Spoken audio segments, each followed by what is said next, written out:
Hello student, myself Ritu Misra. I will teach you Hindi व्याकरण व्योम of class 5th. Now today I will discuss you the first chapter name is यानी first chapter का नाम है भाषा, लिपि तथा व्याकरण। ये देखिए हमारा फर्स्ट चैप्टर दिखाई दे रहा है बेटा आपको। पाठ का नाम भाषा, लिपि तथा व्याकरण। यानी ये देखिए यहाँ दिया हुआ है भाषा। भाषा क्या होता है? जब हम अपने मन के भाव और विचारों को दूसरे के सामने प्रकट करते हैं और दूसरे के विचारों को या भाव को हम क्या करते हैं, ग्रहण करते हैं, समझते हैं, तो बेटा वो उसमें सबसे बड़ी भूमिका भाषा की होती है। यानी भाषा के माध्यम से ही हम एक दूसरे की भावनाओं को या विचारों को समझते हैं। यानी क्या है, सृष्टि के आरंभ में जब भाषा का विकास नहीं हुआ था तब मनुष्य संकेतों व चिन्हों के माध्यम से ही अपने विचार व्यक्त करता था। यानी जैसे क्या था बेटा, अभी आपने देखा होगा कि आपके घर में जब छोटे बच्चे रहते हैं उनको उस सामान का नाम नहीं पता होता है, तो उस चित्र को दिखाते हैं कि हमको ये चित्र चाहिए, तो आप उनको क्या करते हैं, नाम बताते हैं। तब उनको क्या होता है, भाषा का ज्ञान होता है। इसके पहले हमारे देश में क्या था, भाषा का ज्ञान है इसका अभाव था। उसके लिए लोग क्या करते थे, चिन्हों को, संकेतों को अपना माध्यम बना करके उससे समझते थे। लेकिन अब क्या हुआ है, धीरे धीरे हमारी सभ्यता के विकास के साथ साथ उसे अपनी बात दूसरों के सामने प्रकट करने के लिए तथा दूसरों की बात स्पष्टता यानी स्पष्ट समझने के लिए एक उन्नत साधन की आवश्यकता हुई है, जिसका नाम है भाषा। यानी भाषा के माध्यम से ही हम क्या करते हैं, बोलना, सुनना, लिखना तथा पढ़ना, ये सारा भाषा के माध्यम से ही संभव होता है। यानी मानव के जीवन में भाषा की बहुत आवश्यकता है। जब मानव के जीवन में भाषा का अभाव था तो लोगों को संकेतों का ज्ञान था। तब लोगों को संकेतों का ज्ञान था। जैसे क्या है, ये जो हमारे पेपर्स बेटा हैं, कागज हैं, ये सारा हमें लोग पहले क्या करते थे, भोजपत्र था उस पर लिखा करते थे। लेकिन धीरे धीरे क्या हुआ, ज्ञान हुआ। लेकिन आज क्या है, हमारे जो भोजपत्र वाले शब्द हैं, यानी जो हमारा पहले का पेपर था, वो पेपर हमारा क्या हुआ, अब धीरे धीरे लुप्त होता जा रहा है। यानी हमारे देश से अब वह लुप्त होता जा रहा है। तो इसका मतलब ये नहीं है कि आज हमें उसकी आवश्यकता नहीं है। आवश्यकता ही आविष्कार की जननी होती है। यानी जब जब हमें किसी चीज़ की आवश्यकता होती है तब तब हमारी वो आवश्यकता आविष्कार के रूप में पूरा होता है। इसीलिए कहा गया है आवश्यकता ही आविष्कार की जननी है। जैसे क्या, जब हमें भाषा का ज्ञान नहीं था तो हम संकेतों, चिन्हों के माध्यम से काम किया करते हैं। लेकिन जैसे ही धीरे धीरे हमें भाषा का ज्ञान हुआ तो हमारे चीज़ क्या हुए, पीछे छूटने लगे। तो होता है बेटा, भाषा के जो रूप होते हैं, भाषा को दो रूपों में बतलाया गया है। यानी पहला हमारा है मौखिक भाषा और दूसरा हमारा है लिखित भाषा। पहला हमारा है मौखिक भाषा और दूसरा हमारा लिखित भाषा। यानी मौखिक भाषा में क्या होता है, जैसे क्या है, हम आपको पढ़ा रहे हैं बेटा, ठीक है, हम आपको पढ़ा रहे हैं, तो हमारा पढ़ाना क्या है आपके लिए, यानी हम जो कर रहे हैं ये लिखित भाषा के अंतर्गत आएगा। लेकिन आप सुनेंगे तो आपको कौन सी भाषा हो रही है, आप मेरी आवाज़ को सुनेंगे, यानी मेरे द्वारा बताए हुए शब्दों को सुनेंगे, तो वह आप जो सुनेंगे वह मौखिक भाषा के अंतर्गत आएगा। लेकिन हम बुक का सहारा ले रहे हैं तो हम लिखित भाषा के अंतर्गत आएंगे।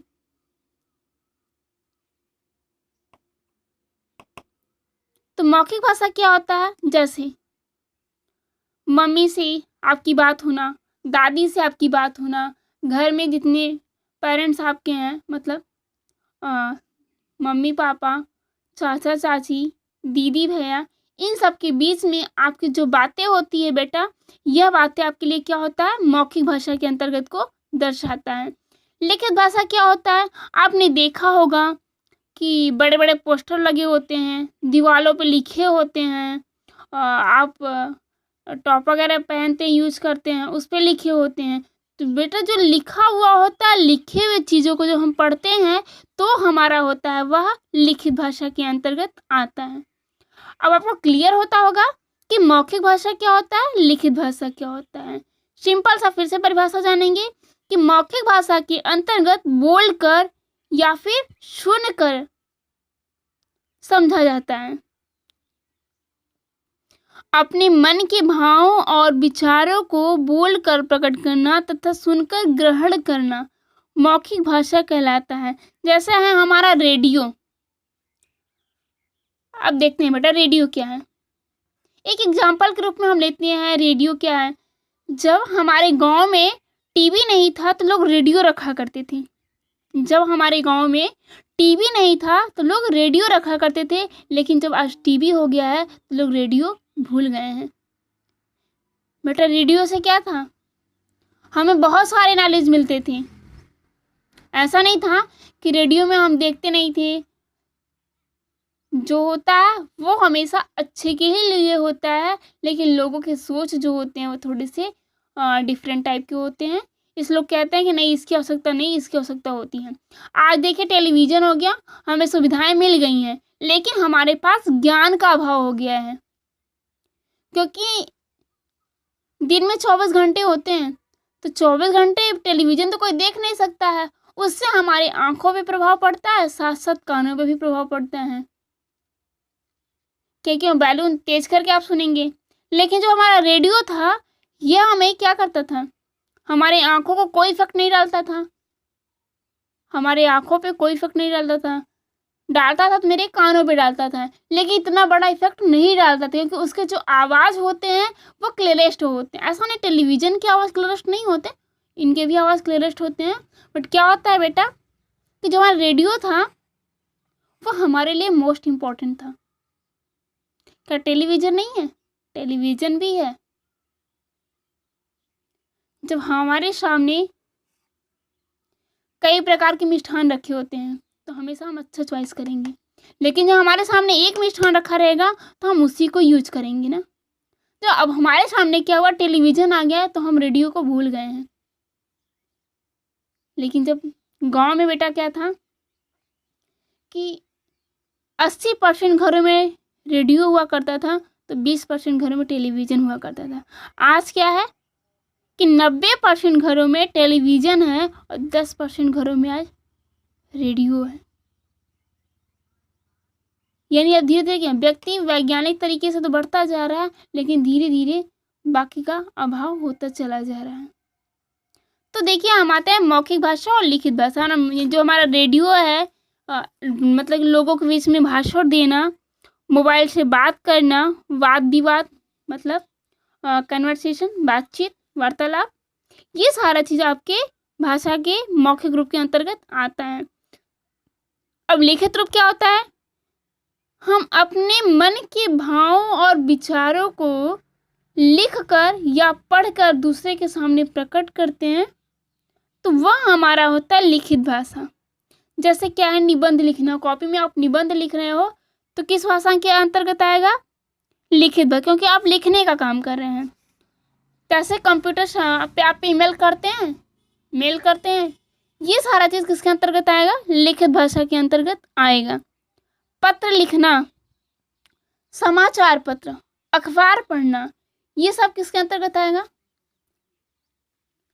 लिखित भाषा के अंतर्गत आएगा। और हम आते हैं बोली पे कि बोली क्या होता है। जब कोई भाषा किसी क्षेत्र विशेष में बोली जाती है तो उसे बोली कहते हैं। बोली का क्षेत्र सीमित होता है। जो भाषा होता है बेटा, इस भाषा का क्षेत्र सीमित नहीं होता है, लेकिन बोली का क्षेत्र क्या होता है, हाँ, किसी सीमित क्षेत्र में प्रयोग की जाने वाली भाषा को बोली कहते हैं। जैसे क्या है कि लोग कहते हैं ना ये मिर्ज़ापुर के लोग हैं तो मिर्ज़ापुर की बोली बोलेंगे, तो मिर्ज़ापुर एक सीमित क्षेत्र हो गया। लेकिन हिंदी बोला जाता है तो हिंदी बोला जाता है तो बेटा यह हमारे पूरे भारत देश का हो गया ना, ये सीमित क्षेत्र नहीं है, यह सीमित क्षेत्र नहीं है। भारत के अलावा भी हिंदी बोली जाती है।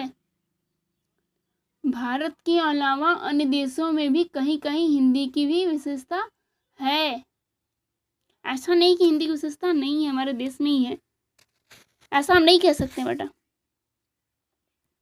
तो भारत की मुख्य भाषाएं, भारत में अनेक भाषाएं बोली जाती हैं, लेकिन संविधान के द्वारा हमारे भारत को सिर्फ या केवल 22 भाषाओं को ही मान्यता प्रदान किया गया है।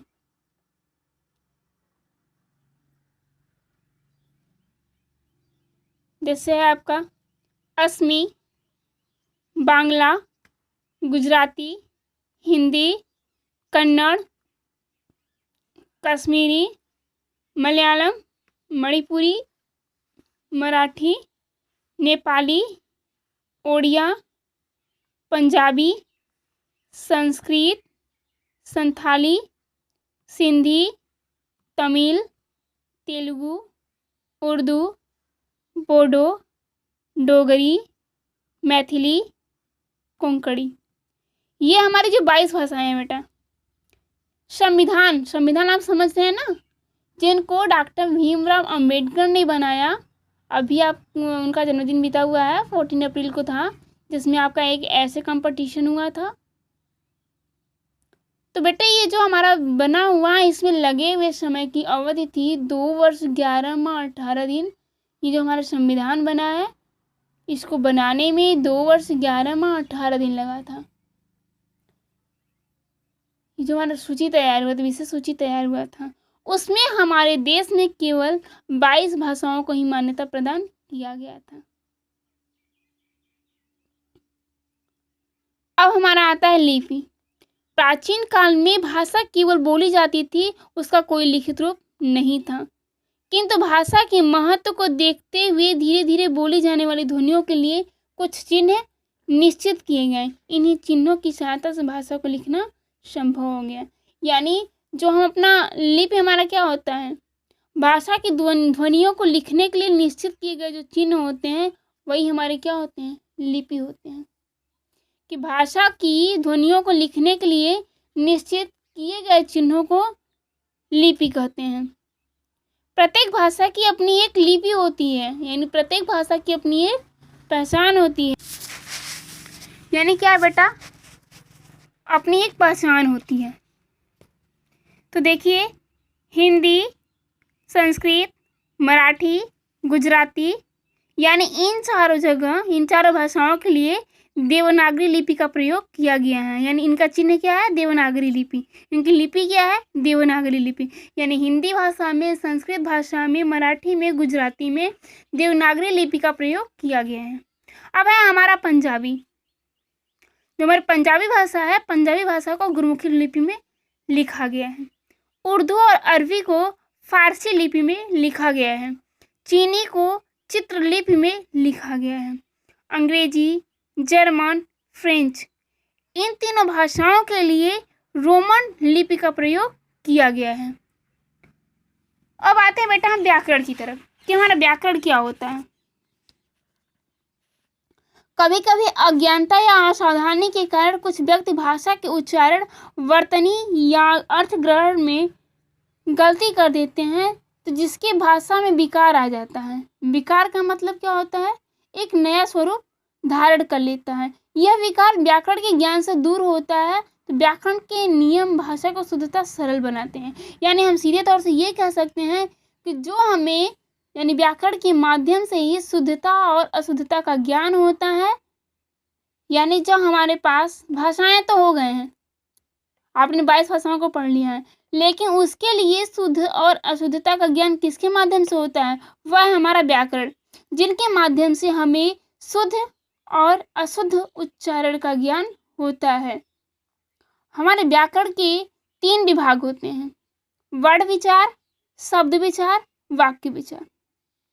सबसे पहले वर्ण विचार को हम जानते हैं। यानी वर्ण विचार, वर्ण किसे कहते हैं, अक्षर, जो हमारे ध्वनि की सबसे छोटी इकाई मानी जाती है। फिर होता है शब्द। आपने देखा बेटा, आपने वर्णमाला पढ़ा है ना। वर्णमाला हम सिंपल से लेते हैं, फूलों की माला को।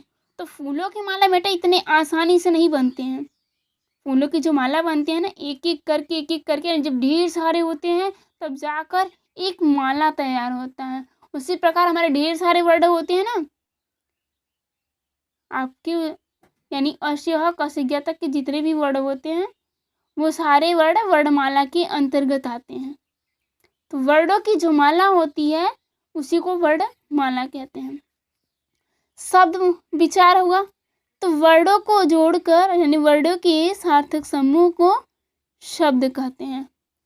अब शब्दों को मिलाकर, कई शब्दों को मिलाने से एक वाक्य का निर्माण होता है। कई शब्दों को मिलाने से एक वाक्य का निर्माण होता है। तो देखिए हमारा दिया हुआ है वर्ड विचार, शब्द विचार, वाक्य विचार। वर्ड विचार के अंतर्गत क्या है, इसमें वर्डों के संबंध में विचार किया जाता है। हमने आपको पहले बताया है कि इसमें वर्डों की बात की जाती है। शब्द विचार, इसमें शब्दों के संबंध का बात किया जाता है और इसमें वाक्य के संबंध की बात की जाती है। तो जो वर्ड है वो ध्वनि की सबसे छोटी इकाई है। वर्डों को मिला के शब्द बनते हैं और शब्दों को मिला करके वाक्य बनता है। ओके बेटा, थैंक्स।